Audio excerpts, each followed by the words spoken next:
This is an international Farmall Cub. From the pictures we saw that it was manufactured by McCormick in Chicago in 1949, according to its serial number. This engine was rebuilt probably 200 hours ago, and this is the oil. It was just 30 weight green, 30 weight oil. So you can see after running that long, it's not very black. So the engine's in good shape, and you can see the radiator's in good shape. No leaks. Of course, flat head.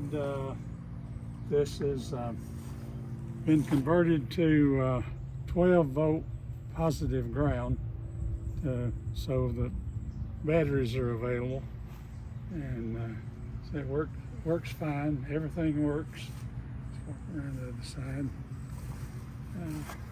Of course, PTO works.